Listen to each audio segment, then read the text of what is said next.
In another blow to Donald Trump's credibility, his own former vice president, Mike Pence, officially told the Fox propaganda network that he will not endorse a second Trump presidency.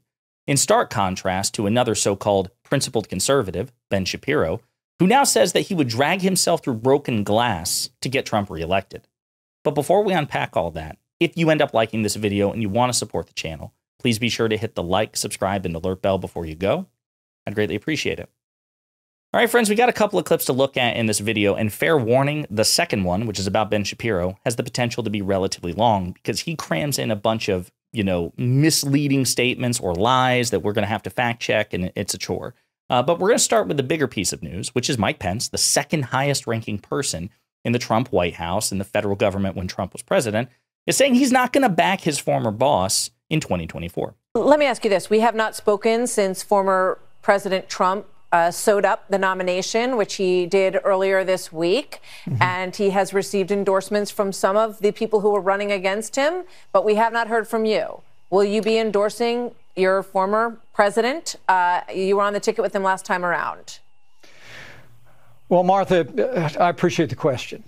And it should come as no surprise that I will not be endorsing Donald Trump this year.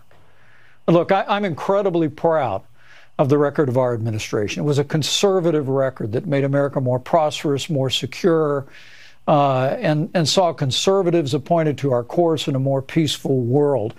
But that being said, during my presidential campaign, I made it clear that there were profound differences between me and President Trump on a range of issues, and not just our difference on my constitutional duties that I exercised on January the 6th. I mean, as I have watched his candidacy unfold, I've seen him walking away from our commitment to confronting the national debt. I've seen him starting to shy away from a commitment to the sanctity of human life. And this last week, his reversal on getting tough on China. Yeah, so Mike Pence's beef with Donald Trump is that Donald Trump isn't conservative, which shouldn't be a surprise because Donald Trump isn't conservative and has never been conservative, right? He's a malignant narcissist and a populist who cares only about himself. And so when he was running for political office, he simply chose the political party, which would be by far the best vehicle for that sort of thing, which of course is the Republican Party, which tends to be less principled and infinitely more cultish. Shouldn't be a surprise to anybody. Yeah, this is damning. This is the second highest ranking person in the Trump White House, other than Trump himself. And he's saying, hell no, I don't want round two of this guy. He also said he wasn't going to vote for President Biden, but that shouldn't be a surprise. Now let's go to Ben Shapiro. Again, another so-called self-professed principled conservative. This is what he has to say about his decision. Same day, actually, today, that Mike Pence made his announcement. And again, once he starts going into his calculus, we'll probably have to interrupt with a few fact checks. As most of you know, I'm voting for Donald Trump in November. I've said so many times at this point, but I'm not just voting for Donald Trump. Next week, I will be co-hosting a fundraiser for him. Now, this may come as a surprise to some of you. I want to tell you why. As you know, I didn't support Trump in the primaries. I don't endorse candidates in Republican primaries, but I do tell you who I would have voted for. And I told you I would have voted for Governor Ron DeSantis of Florida if given the choice. But Ron DeSantis isn't the nominee. Donald Trump is the nominee. And he's facing Joe Biden, who is the worst president of my lifetime. Because Donald Trump is the nominee against Joe Biden, I won't just vote for him. I will walk over broken glass to vote for him. Actually, I will go into my own pocket to support him, which is what I'm doing. My calculus is really simple. America was better off under Donald Trump than it is under Joe Biden. At home, America was safer and more prosperous. When Donald Trump was president, we did not have an open border. We were not flooding our country with at least 7 million illegal immigrants, overwhelming our cities, leaving our country wide open to the plague of Chinese and Mexican drug cartel-backed fentanyl poisoning. Okay, so a couple of things. Number one, Donald Trump was president in 2020. Ben Shapiro is doing the same thing that most other dishonest Republicans and conservatives do, which is they pretend 2020 didn't exist or want to grade him on a curve. Number one, they would never, ever, ever do that for a Democrat, which means we are not obligated to do that for them, number one. Number two, in 2020, a lot of things happened. Crime spiked under Donald Trump, and fentanyl poisoning and fentanyl trafficking spiked under Donald Trump, okay?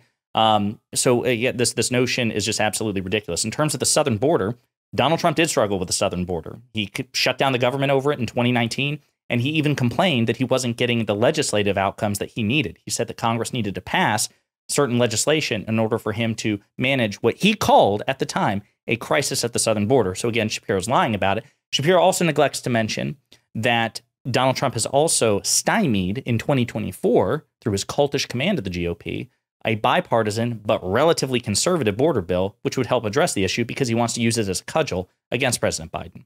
When Donald Trump was president, we didn't have a president who tried to use the Occupational Safety and Health Administration to force 80 million Americans to take a vaccine or lose their jobs. Again, Ben Shapiro is being very dishonest about this. The policy that Biden proposed but never implemented was that companies who had more than 100 employees would either need to get those employees vaccinated or they would need to have the unvaccinated employees pass a COVID test every week, or if those things didn't happen, the company would be fined by OSHA. Okay, so it wasn't like jab them or they're fired. There were multiple options there. Again, it was never implemented because it was challenged in the United States Supreme Court. It was struck down, and Biden respected the outcome. And my company didn't have to sue to stop it. When Donald Trump was president, we didn't have 40-year highs in inflation and decreasing real wages. Wages adjusted for inflation are on the rise, and inflation, again, is a global phenomenon. I don't know why we're blaming Joe Biden for a global phenomenon, but again, it's just typical conservative logic. Then you ask conservatives to explain why Joe Biden is responsible for it. They'll say government spending, gang, that's why. Well, Donald Trump added $8 trillion to the United States debt on his watch. He deficit spent every year in office. He was fiscally irresponsible by Republican and conservative logic. But Ben Shapiro doesn't care about that. He also, with respect to COVID stimulus, passed 2 major pieces of legislation on his watch compared to Biden's 1. And again, Shapiro doesn't seem to count that. It's like time begins anew. Donald Trump's last year in office didn't count, didn't exist, and all spending occurred under Joe Biden. And Joe Biden is responsible for a global phenomenon. By the way, we've handled inflation in this country infinitely better than every other advanced economy on earth. When Donald Trump was president, we didn't have a federal attempt to teach children that boys can be girls and vice versa, or to force taxpayers to subsidize abortion, or to target religious institutions for the great crime of upholding traditional Judeo-Christian values. Don't know what he's talking about here because he doesn't cite specific policies or anything like that. Just sounds like anti-woke nonsense coming from him. When Donald Trump was president, we didn't have an administration hell-bent on stymieing the police in their attempts to fight crime, or an administration that values diversity and inclusion and wokeness above military readiness, all in the name of equity. So again, stymieing the police, when President Biden came into office, not only had he already denounced defund the police and things like that, in the American Rescue Plan, which no Republican voted for, it increased federal funding for law enforcement across the country. So it was actually Republicans who voted against increased federal funding for police. In terms of military readiness versus inclusion, again, don't know what he's talking about. This idea that we can't have a militarily ready military and a diverse military, like they're mutually exclusive options, is absurd. And again, he cites no evidence to suggest that military readiness is down because of some sort of like DEI thing. When Donald Trump was president, we did not have American businesses preparing to have their incomes robbed from them in the name of the biggest spending programs in American history. He doesn't want a progressive tax system, or he doesn't want businesses to pay corporate tax. This is him whining about taxes. When Donald Trump was president, we didn't have unconstitutional attempts to simply wipe away student loan debt, or a Department of Justice dedicated to the targeting of political opposition. Okay, that last one. When Donald Trump was the sitting president of the United States, he repeatedly and publicly, we've played the clips, especially on Fox News, called for his attorney general, Bill Barr, to prosecute Joe Biden, his then political rival, the guy who had the Democratic nomination.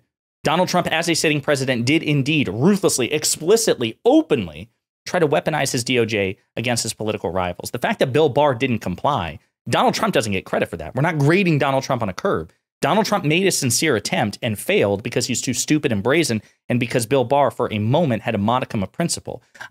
It's like Ben's a lawyer, right? We're not going to give an attempted murderer credit because he failed in the murder attempt, right? He still tried it. If he had it his way, it would have happened. It's just that Bill Barr didn't comply. And he has no evidence, Shapiro has no evidence, that Joe Biden is directing the prosecution of his political rivals. None. It just so happens that many Republicans happen to be credibly accused of committing crimes. When Donald Trump was president, the world was not on fire. When Donald Trump was president, we did not cut and run in the face of 8th century barbarians in Afghanistan who blew up 13 American soldiers, hunted down our allies, and reestablished al-Qaeda bases. No, Donald Trump just made the deal and set the terms and conditions to make all that happen. Donald Trump was the one who inked the deal with the Taliban, a terrorist organization. That wasn't Joe Biden. That was Donald Trump. Donald Trump failed to enforce the terms of that deal that the Taliban was supposed to comply with us. Meanwhile, Donald Trump complied with all of the terms set by the Taliban. He gave the Taliban everything they wanted. The Taliban gave us nothing that we wanted except one term, which was that they didn't shoot U.S. troops.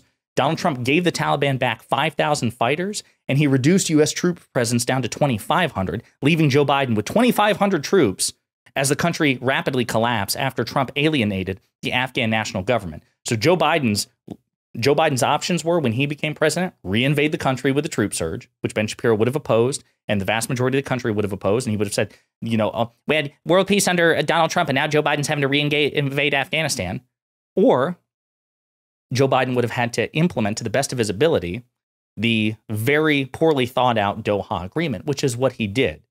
Shapiro was never going to give him credit for anything, and there was no perfect outcome to the Afghanistan withdrawal, which is why Donald Trump never actually executed it.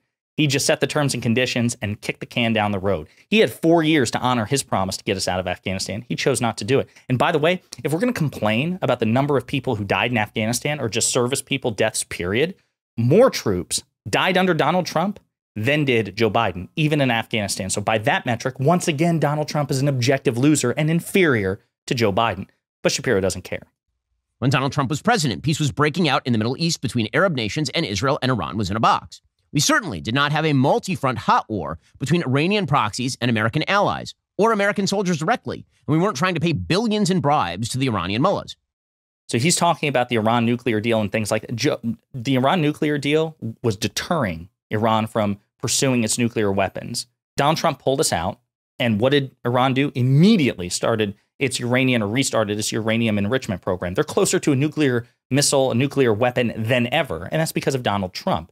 In terms of, peace was breaking out in the Middle East, you could easily make the argument that Donald Trump helped contribute to the eventual conflict that we see here, in large part, like, for example, in Israel, moving the U.S. embassy from Tel Aviv to Jerusalem, effectively picking a side, that absolutely was going to contribute to escalated tensions.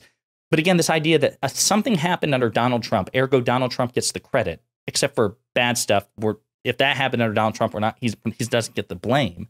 Shapiro's cherry picking here, and he doesn't actually cite reasons why we should credit Donald Trump for foreign policy in that respect. Just wars didn't happen under Donald Trump, which again is not true. It's highly reductive. Ergo, Donald Trump gets the credit. It's insane. When Donald Trump was president, we didn't have a war in Ukraine. When Donald Trump was president, we didn't have China threatening imminent blockade of Taiwan. When Donald Trump was president, America was better off.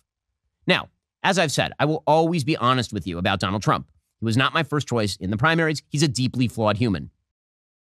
That's very gracious of Ben Shapiro to acknowledge, again, because what he's trying to do is square this with things that he said about Donald Trump in the past. This, as people are pointing out and making fun of Ben Shapiro for now, back in 2016, I will never vote for Donald Trump. Here's why.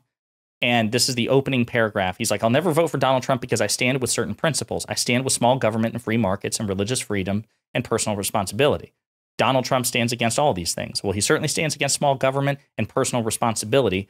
Free markets. I mean, I don't know. There was a trade war with China. That sort of sounds like, government putting its thumb on the scale. He stands for Planned Parenthood and trade restrictions and targeting of political enemies and an anti-morality foreign policy and government domination of religion and nastiness towards women and tacit appeals to racism and personal power. I mean, going through the list here, he's certainly, again, trade restrictions, sure. Again, he's done that. He's targeted political enemies. Anti-morality foreign policy, he abandoned our allies in Syria. I think it was the Kurds. Nastiness towards women, yes. Tacit appeals to racism, yes. And unbounded personal power, yes. So all of these things, or most of these things rather, still bore out to be true. Shapiro was pretty accurate at the time that he wrote this. But here's the other thing. I go back to Mike Pence. Mike Pence worked for Donald Trump. Mike Pence had an infinitely closer relationship with Donald Trump than Ben Shapiro has ever had and will ever had. He was the vice president for the guy. And so when somebody like that says, yeah, I can't endorse him, somebody like Ben Shapiro should actually think about that. Why is somebody who is, by Shapiro's own logic, a principled conservative, and a religiously principled conservative at that, and who worked as Donald Trump's second in command effectively, saying that he can't back the guy? And why are so many in Donald Trump's orbit, in his cabinet, saying terrible things about him and either saying they won't endorse him or at least not explicitly endorsing him? Like, any sort of critical thinking here. And Ben Shapiro's not stupid. He's not an idiot. He's just a dishonest partisan, because he has the critical thinking faculties to say, you know what? It's actually not good. It says quite a bit about Donald Trump that so many lifelong principled conservatives and Republicans who actually had a front row seat with the guy are now saying, hell no, they want to be as far from him as possible. But at the end of the day, Ben Shapiro has a business model which incentivizes Trump support, because the relationship between Trump supporters and Daily Wire / Ben Shapiro supporters, it's almost a circle, right?